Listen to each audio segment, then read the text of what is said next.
Na ukiona ndege, mnyama yoyote, hasa wale wanaofugwa, iwe kwenye nyumba, iwe kwenye eneo kama hili, ukiona eneo hilo kwamba wanyama hawa wanazoea, wamerelaxi, wanaweza kwenda kwenye watu mpaka kwenye miguu au kwenye mabega, basi fahamu sehemu hiyo au nchi hiyo au kijiji hicho kitakuwa kina amani sana. Hapa ni Darajani Souk Zanzibar. Eneo hili limekuwa ni moja kati ya maeneo maarufu sana hapa katika kisiwa hiki cha Unguja. Miaka nyuma eneo hili litambulika kama eneo la Donge, lakini kwa sasa baada ya maboresho makubwa yaliyofanywa na serikali ya awamu ya 8 chini ya Dr. Hussein Mwinyi, sehemu hii sasa inajulikana kama Darajani Souk. Unaweza kuhisi kama niko Uturuki, lakini ukweli hapa ni Darajani. Sehemu hii kumekuwa na njiwa wengi, lakini njiwa hawa wamekuwa hawana mmiliki, lakini serikali imeamua kujenga sehemu maalum kwa ajili ya njiwa hawa kuweza kupata kunywa maji na kadhalika. Lakini imekuwa ni desturi ya watu mbalimbali kuja katika eneo hili na kuwalisha njiwa hawa, na nimeambiwa njiwa hawa ni kuanzia asubuhi saa 1 mpaka muda wa saa 12:30 njiwa hawa huwa wanaondoka mahali hapa. Kitu cha pekee ambacho nataka nikuoneshe siku hii ya leo, nikiwa hapa Darajani Souk Zanzibar, nimekutana na mheshimiwa mkuu wa mkoa mjini Magharibi, Mheshimiwa Idrisa Kitwana, naye akiwa amekuja hapa kuwalisha njiwa hawa. Njiwa hawa wana siri gani na eneo hili la Darajani Souk? Salamu alaikum Mheshimiwa Rasi. Wa alaikum salam, hali yako? Salama. Kwanza ni kupe hongera kwa mkoa mjini kuendelea kuwa mzuri zaidi, na pia nikupongeze kwa majukumu mazuri unayofanya Mheshimiwa. Nashukuru, na mimi nakushukuruni sana kwa kutembelea maeneo yetu haya mjini yenye matukio maalum kama haya. Ndio. Inawezekana Watanzania wengi waliopo ndani nje Tanzania wakajiuliza njiwa hawa hasa wametokana na nini, na hadi wewe upo hapa siku hii ya leo, nini ambacho kimeweza kukuvutia Mheshimiwa Rasi na kuweza kuja katika eneo hili? Okay, kwanza nimshukuru Mungu kutujalia leo tukawa tumeamka tukiwa na afya. Si ujanja wetu, ni mwenyewe Mwenyezi Mungu kutupasia na afya hii. Lakini kikubwa hidi nikiwa kiongozi wa mkoa huu, napata faraja kubwa kwamba eneo hili kama mnavyoona wananchi wanaendelea na majukumu yao, na hii ni sehemu moja ambayo wananchi pia wanaendelea na biashara zao kando ya eneo hili ambalo nimesimama. Kwa hiyo namshukuru Mwenyezi Mungu kuwa kiongozi katika eneo hili, lakini kwa kiongozi ambaye naweza kusimamia pahali na pakawa pana amani na utulivu mkubwa. Lakini kipekee nimshukuru sana Rais wa Zanzibar na mwenyekiti wa Baraza la Mapinduzi Daktari Hussein Ali Mwinyi, kwani yeye kuniamini, kunipa dhamana hii nikaweza kusimamia mkoa huu, mkoa mkubwa, mkoa wenye watu wengi, mkoa wenye watu ambao wa aina tofauti.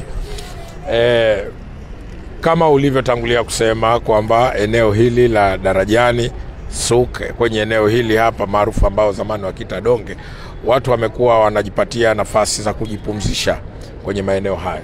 Lakini kama ulivyotangulia kusema, Mwenyezi Mungu ametujalia tumepata na kitu kingine hapa ambacho kiko unique. Na tukisema unique maana yake ni kitu ambacho si wengi wangetarajia, hata sisi viongozi wa serikali kutuona kwamba tunajipa muda wa kuja kukaa na kuenjoy na kuangalia ndege wetu hawa ambao wapo hapa kwenye mkoa. Unajua nature ya maumbile hasa Zanzibar alivyo, si eneo hili tu, eneo jingine lolote yanatokea maeneo kama hasa yale majumba ambayo yamejengwa kwa muda mrefu, kwa ndege kujikusanya, inawezekana wakawa wamejiorganize by default tu. Inatokea hiyo, labda wameondoka sehemu moja kwenda sehemu nyingine, hatimaye wanaanzisha familia na inakuwa kubwa. Sasa moja kati ya jambo ambalo pengine hili watu hawawezi kuliangalia kwa macho marefu, mjini ni pahali ambapo harakati zimekuwa nyingi. Isingekuwa rahisi sana kwa ndege kama hawa, kwa maana njiwa, jamii ya njiwa, kuwa wanaweza kukaa wakasettle sehemu kwenye miti hii mikubwa, kwenye majumba yetu yaliyopo karibu hapa ya Mkunazini, huo ndo asili yake sasa kuchochomoka huko. Wengine wametokea humo, lakini matokeo yake wamezaa, wamekuwa wengi alhamdulillah, na inshallah atakuwa wengi zaidi. Sasa kinapoanza kitu kama hiki ndani ya sehemu kama hii, kuna lugha ya watu kuwa kitu hakina mwenyewe. Ukiona kitu hakina mwenyewe, manake mwenye serikali hiyo ndo popote pale. Na ndio maana unaweza ukaenda sehemu ukakuta pango kubwa lina maajabu, lina nini, ilo pango ukadhani halina mwenyewe, lakini siku ya siku mwenye mamlaka ya vilivyomo ndani ya nchi hii basi ni serikali yenyewe. Na ndio maana wewe ukitaka kujua kwamba kila kitu cha serikali, wewe chukua mwanao mpige mikwaju ya ziada tu, ikizidi tu 5 ngapi, utajua kama mtoto yule umejua wewe kumzaa, lakini sio wako. Yule ni mtoto wa dola wa serikali. Wako anapokuwa unamtumia na unamweka vizuri na unamwezi vizuri mpaka atakuwa mtu mzima.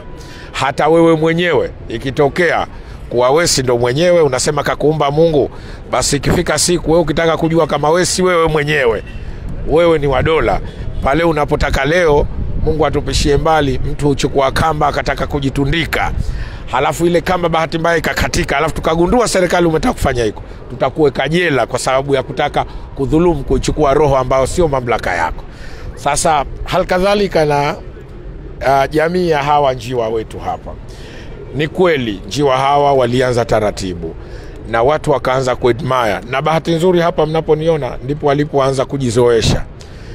Na kwa sababu watu wa mjini ni wastaarabu, walianza kuwalea. Walikuwa na watoto wakati mwingine wanakuja kuwachukua, wanawachukua na nini, tukaanza kuambia hapana, wacheni wawe huru, wajita nafasi. Na ukiona ndege, mnyama yoyote, hasa wale wanaofugwa, iwe kwenye nyumba, iwe kwenye eneo kama hili, ukiona eneo hilo kwamba wanyama hawa wanazoea, wamerelaxi, wanaweza kwenda kwenye watu mpaka kwenye miguu au kwenye mabega, basi fahamu sehemu hiyo au nchi hiyo au kijiji hicho kitakuwa kina amani sana. Mji wowote wenye amani, mji wowote wenye idadi kubwa ya wacha Mungu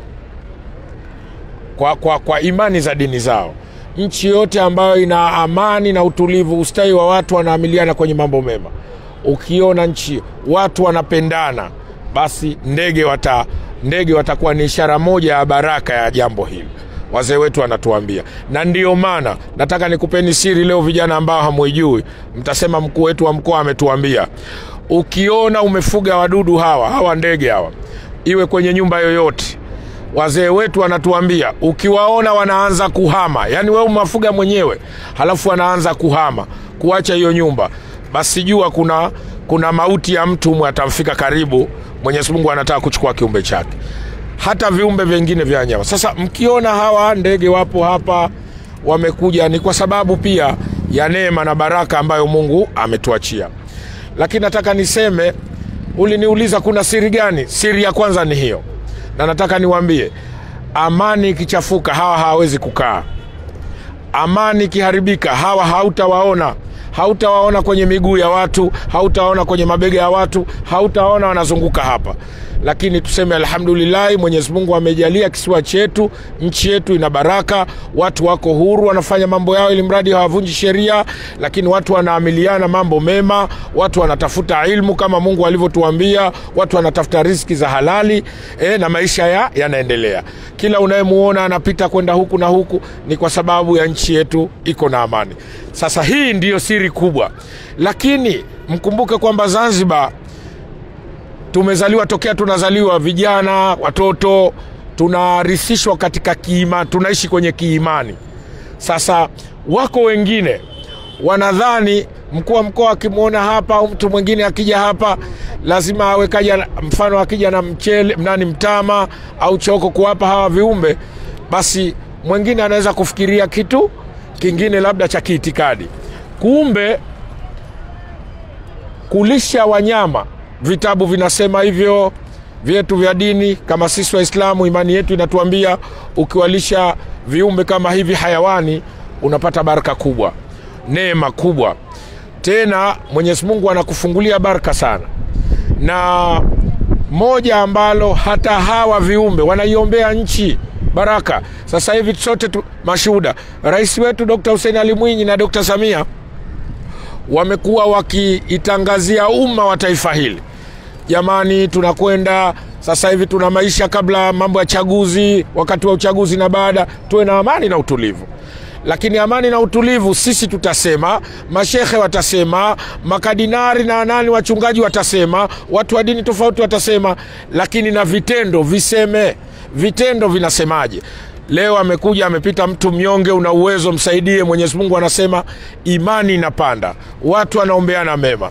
Viumbe kama hivi ambavyo havina pakulia. Lakini mkumbuke mimi nimeitwa mkuu wa mkoa, ni kiongozi, na tunaambiwa kwamba vipi kila mtu ataulizwa, sio alivyochunga. Kullukum rai wa kullukum masula raiyati. Mchungaji ataulizwa alivyochunga. Mimi nimepewa watu nisimamie, nimepewa jamii nisimamie. Tena bahati nzuri nasimamia nao waona sio waona. Nikitoa amri na wao wanazitii. Hata hivi viumbe mnavyoviona hapa ni sehemu Mungu ataenda kuniuliza mimi, wewe kwenye mji wako ulipewa mji usimamie ukiwa kiongozi wa mkoa. Wanyonge maskini uliwafika? Nitasema nimewafika. Lakini tuliwaacha viumbe, ndege, wanyama hawa, paka na wanyama wengine ambao tuliwaweka. Je, kama kiongozi ulichukua jitihada gani? Nilikuwa nikipita na gari yangu tu pale na peperusha bendera? Hapana, na shuka na mwagia mtama na chakula wanapata. Ndio ile kullukum rai wa kullukum masula raiyat. Kila mchunga ataulizwa namna alivyochunga. Kwa hiyo ukiwa kiongozi, manake ujipe mapana sana, ujipe mapana makubwa. Na kuja kwangu mimi, lengo langu nini? Niwaonyeshe wengine, kwa sababu kiongozi ni njia. Kiongozi ni njia. Ninapopita nikasimamisha gari yangu pale, nikawaambia walinzi wangu, leteni kanunueni mtama dukani, walisheni hawa ndege, na wengine nao unawaonyesha kwamba kila mmoja ana ruksa kuja kwenye eneo hili, ana tabaruku yake, akawapa sadaka hawa. Sadaka ndogo sana, lakini ni kubwa kwa Mungu. Siku ya kiyama tutaenda kusema, na wengine watajuta. Watasema walau kana kamila, walau kana baida, walau kana jadida. Lao ingekuwa mpya. Je, nini hiyo? Mfano nguo, wewe unaona ukatupe, lakini ungempa maskini akavaa. Wewe wanaposema walau kana baida, je, ingelikuwa mbali? Mimi natoka ofisini kwangu napita hapa na warushia. Ingekuwa makunduchi, fadhila zake ndo ungeona umuhimu wa kualisha hawa. Lakini mwingine anasema, je, ingelikuwa kizuri? Kwa hiyo moja ya siri kubwa kwa sisi tuliopata malezi kwenye imani za dini zetu, wazee wetu wametusomesha alhamdulillah, tumejua dini na dunia. Tunajua kwamba kumlisha mnyama, kumlisha ndege, na wakati mwingine mpaka mwanadamu, unaweza ukakuta mwanadamu kawekwa chini kuliko mnyama, hasa anapokuwa hafanyi ibada. Ndio ukaambiwa kheri ya mbwa wakati mwingine umpe sadaka, lakini binadamu usimpe kama hamchi Mungu. Kwa hiyo nataka niwaambie kwamba Wazanzibari wote wanaopita maeneo ya mjini, wawe wa shamba, wa mjini, wanaotoka Pemba, wanaotoka bara na maeneo mengine, kijieneo chetu hiki tumekiweka maksudi kwa ajili ya kuonyesha upendo. Na zamani ilikuwa very rare, ni adimu sana kuona ndege kama hawa wanakuja chini ya miguu, kwa sababu sisi Waswahili ilikuwa kama hivi viumbe vinatuogopa. Lakini ukienda Jozani leo, kima anatua mabegani kwa mzungu. Sasa hebu tuwaonyeshe vizazi vyetu, tuoneshe vizazi vinavyokuja kwamba ndege hawa tunaweza tukacheza nao na tukawapa chakula. Wakati ule ule tunacheza nao kama mchezo, lakini wakati ule ule tunapata fadhila kwa Mwenyezi Mungu. Kwa hiyo nataka niseme siri kubwa ambayo hakuna zaidi ya kusema, unapokuja kumwaga kibaba kimoja hapa. Wakati mwingine watu mapolo, wanakuja na mapolo hapa, wanamwaga mtama na nini, wanawapa. Unapata riski, unapata. Mwenyezi Mungu anakuambia ukigawa riski hiyo ndogo, na wewe anakufungulia. Sisi binadamu kama binadamu wengine tumepewa nafasi za uongozi, lakini ni binadamu ambao tunapaswa na sisi kuwa tunapofanya kazi zetu tuishi tukijua kuna Mungu, tukijua kwamba na sisi tunategemea kwa Mungu kesho, kwamba lazima tupate fadhila kutoka kwake. Si kila wakati utawasaidia watu tu, lakini na viumbe vyetu kama hivi. Lakini la tatu zaidi, nikiwa sehemu ya serikali, hii ni sehemu ambayo sasa na sisi tunaiboresha. Wageni wazungu wanakuja hapa, wanaangalia mambo haya. Unakuta Saudi Arabia, ukienda Maka kule, unakuta njiwa wengi kama hivi. Sasa wale wanaobahatika kwenda umra na hija, unaona njiwa wengi wanatua, watu wanawapa sadaka. Sasa imani zile zile za Kiislamu si vibaya, lakini pia utalii wetu unakuwa kwenye mambo kama haya. Tunaweza tukaona ni kitu kidogo sisi, lakini kwa wenzetu anaweza akaja akafikia hoteli akasema nataka niende pale Darajani Suki nikaone njiwa wale. Ni vitu ambavyo nyote mmeshuhudia nyinyi. Wazungu wanatoka mjini wanaenda Jozani kuangalia kima wale. Red Monkey pale wanaangalia, Columbus wanawacheki, wapo pale. Sasa leo mjini hapa it was very rare. Ilikuwa ni adimu sana kukuta ndege wetu hawa wamekaa wana enjoy. Na hapa tunataka tuwajengee, tunataka kutafuta kama mfano wa madebe lakini design kama iwe ya mjini. Wao wanapata pia fursa ya kutaga mle ili wazaliane wawe wengi. Kwa hiyo nataka niseme tu njiwa hawa ni wetu sote. Ni wa mababu zetu, wazazi wetu, ndugu zetu waliopo. Ni neema Mwenyezi Mungu ametupa ambayo anatutabiria amani na imani ndani ya mkoa na mji wetu. Sawa, Mheshimiwa Rais, tupo katika kipindi cha uchaguzi na tunaelekea kwenye uchaguzi mkuu Oktoba 29. Wewe ukiwa ndio mwenyekiti wa kamati ya ulinzi na usalama katika mkoa huu wa Mjini Magharibi, neno lako kwa wanasiasa na wananchi wa mkoa huu wa Mjini Magharibi? Nataka niseme tu kwamba sote tunajua kwamba uchaguzi huu ni siku moja tu, lakini maisha yanaendelea. Kwa hiyo wito na wasia wangu kwao ni kwamba tukumbuke kwamba sisi sote ni ndugu. Uchaguzi usitugawe. Tujue uchaguzi, ushindani wa kisiasa ni kama vile Simba na Yanga. Watu wanavyotaniana lakini maisha yanaendelea. Nitoe wito kwa wananchi wote wanaoishi mkoa huu, watu 893,169. Ni idadi kubwa sana. Na wengine wageni wanaokuja. Punde tutakabiliwa na uchaguzi. Na sasa watu waendelee na maisha yao. Na wakumbuke kwamba kuna maisha. Na nataka amani iendelee kutawala. Maisha kabla ya uchaguzi, lakini ndani ya uchaguzi ambao uko siku moja tu, wakirudi, na baada ya uchaguzi maisha yaendelee, watu waendelee kufurahia keki ya nchi yetu hii ambao wametuachia mabibi na mababu zetu mpaka leo tunaweza kuyazungumza haya tunayozungumza. Asante sana Mheshimiwa. Nawashukuru sana, niwatakie kila la heri. Asante. ST Bongo, nyumbani kwanza.